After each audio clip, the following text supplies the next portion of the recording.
औज़ु बिल्लाहि मिनश शैतानिर रजीम બિસ્મિલ્લાહિર રહમાનિર રહીમ સદકો આપો અલ્લાહની રાહમાં વાપરવાની ફઝીલત ભાગ 3 આ અગાઉ બે ભાગમાં આપણે બે અલગ અલગ કુરાનની આયતો અને હદીસો વાક્યાત થકી સદકો આપવાની ફઝીલત અને એની અહેમિયત જોઈ. આજે આપણે સૌથી પહેલા અમુક હદીસો જોશું હઝરત અલી અલૈહિસ્સલામની કે જે સદકો આપવાની અલ્લાહની રાહમાં વાપરવાની ફઝીલત દર્શાવતી બયાન આપણને કરે છે. એ હદીસો આપણે જોઈએ. બધી હદીસો આ છે એ હઝરત અલી અલૈહિસ્સલામની છે અને પછી એકાદ બે વાક્યાથી આપણે આપણો દર્સ પૂરો કરશું.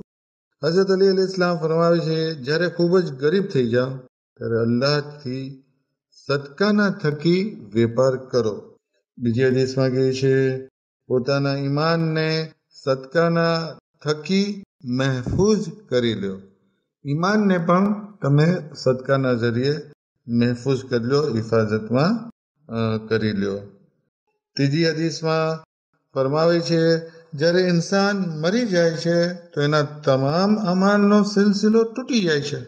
નીક અમલ જે હોય એ પૂરા થઈ ગયા. આપણે કોઈ નીક અમલ નથી કરી શકતા સિવાય કે 3 અમલના.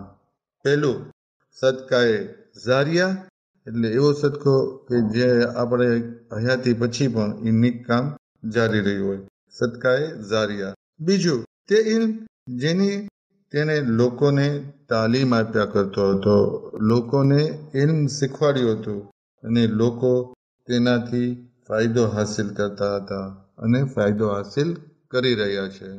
તો એ ઇલ્મ કે જેને આપણે બીજાને શીખવાડ્યું ને એનાથી લોકો ફાયદો હાસિલ કરે છે. ત્રીજું તે નેક દીકરો જે તેના માટે દુઆ કરતો હોય. એક હદીસમાં ઇમામ અલી અલૈહિસ્સલામ ફરમાવે છે, 4 ચીજો જન્નતની તરફ બોલાવે છે. પહેલું પોતાની મુસીબતને છુપાવી. બીજું છુપી રીતે સદકો દેવો. ત્રીજું મા બાપ સાથે નેકી કરવી. અને ચોથું ઘણું વધારે લા ઇલાહા ઇલ્લલ્લાહ કહેવું. ઓર એક હદીસમાં કહે છે કે છુપી રીતે આપેલો સદકો ગુનાહોને ખતમ કરી દે છે. જે સદકો છુપી રીતે આપીએ ગુનાહોને નાબૂદ કરી દે છે. એક ઓર હદીસમાં ઇમામ અલી અલૈહિસ્સલામ ફરમાવે છે, 3 ચીજો ઇન્સાનને અલ્લાહની ખુશનુદી સુધી પહોંચાડે છે. પહેલું વધારે ઇસ્તિગફાર કરવો, નમ્રતા રાખવી અને વધારે સદકો આપવો. લાસ્ટ હદીસ આજની ઇમામ ઇસ્લામ કહે છે, સદકાના થકી મોતના નક્કી વખતને વધારી શકાય છે. મોતનો નક્કી વખત હોય એ પણ વધી જાય છે સદકાના થકી. આપણે પેલા બે દર્શમાં વાક્યા જોઈ ચૂક્યા કે કન્ફર્મ મોત પણ સદકાના થકી ટળી ગયું, દૂર થઈ ગયું. આજે પણ આપણે હદીસમાં જોયું કે સદકા થકી રોજીમાં વધારો થાય છે. હવે એનો એક વાક્યો સાંભળીએ. ઇમામ મુસા કાઝિમ અલૈહિસ્સલામથી રિવાયત છે કે બની ઇસ્રાઈલમાં એક મુત્તકી અને પરહેજગાર શખ્સ રહેતો હતો. તેની વાઈફ, તેની બાયડી પણ નેક અને મુત્તકી હતી. એક વખત તે સૂતો હોય છે કે ખ્વાબમાં તેને હિદાયત થાય છે કે અલ્લાહ એ તારી આટલી જિંદગી નક્કી કરી છે. હવે એમાં આધી જિંદગી તારી માલી એતબારથી, એટલે કે પૈસાની રીતે ખૂબ જ પૈસો રહેશે, ખૂબ જ દોલત રહેશે, ગાડી બંગલા બધું રહેશે, અને અડધી જિંદગી છે એ ગરીબીમાં, તંગદસ્તીમાં, ફકીરીમાં ગુજારવાની છે. હવે તારે પેલી કઈ જિંદગી જોવે છે? આ માણસ વિચાર કરે છે અને પછી કહે છે કે ભાઈ મને એક દિવસની મોહલત આપો. મારી એક નેક અને દીનદાર વાઈફ છે, હું એની સાથે મશવરો કરી લઉં, ચર્ચા કરી લઉં અને પછી હું તમને કહું. તો કીધું વાંધો નહીં. સવારના આ માણસ ઉઠે છે અને એની વાઈફને વાત કરે છે.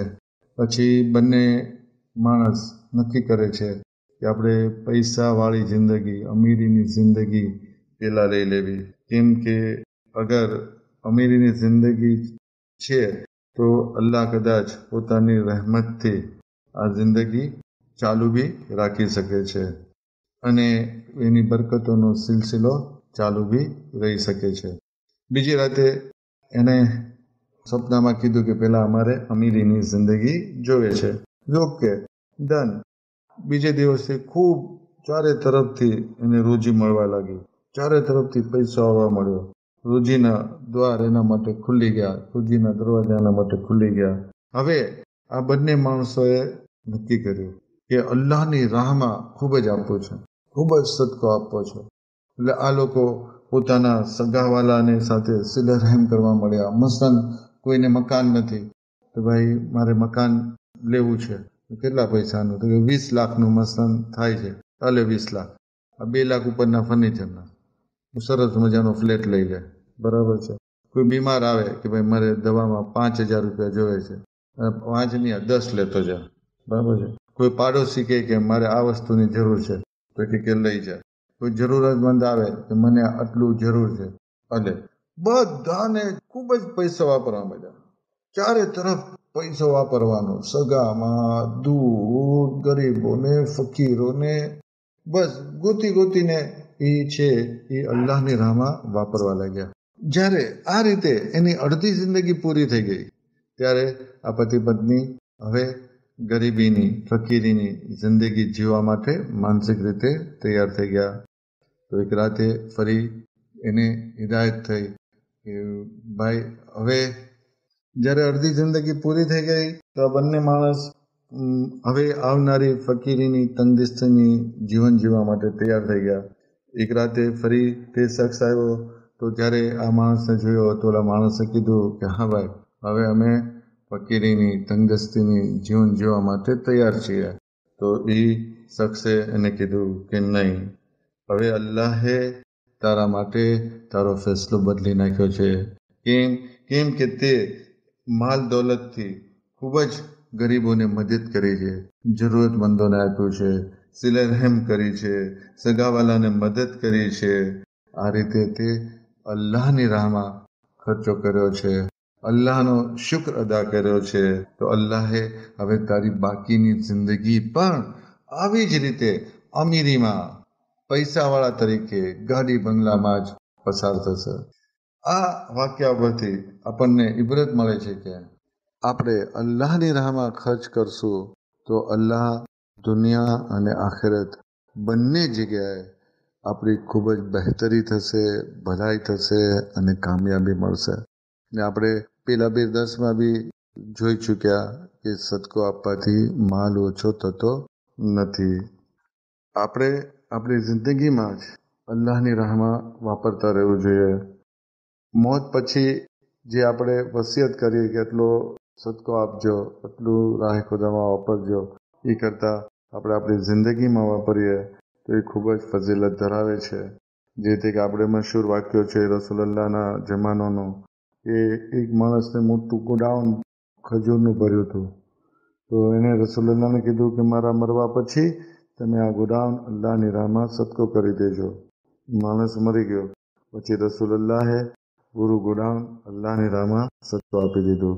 એક ખજૂરની પેશી પડી હતી ત્યાં. રસૂલુલ્લાહે ખજૂરની પેશીને હાથમાં લીધી અને કીધું કે અગર આ શખ્સ પોતાની જિંદગી દરમિયાન આ ખજૂરની પેશી પોતાના હાથથી સદકો કર્યો હોય તો તેનો આ અમલ તેના મરવા પછી મેં આ ખજૂરનો જે ગોડાઉન રાહ ખુદામાં આપ્યું, સદકો કર્યો, એના કરતાં વધારે બહેતર હતું. તો આપણે આપણી જિંદગીમાં જ અલ્લાહની રાહમાં વાપરવાનું રાખીએ.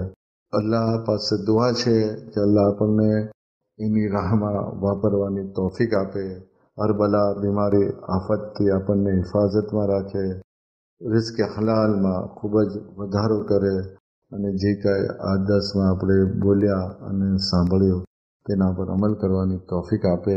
વાખિર દાવાના અને અલ્હમ્દુલિલ્લાહી રબ્બિલ આલમીન.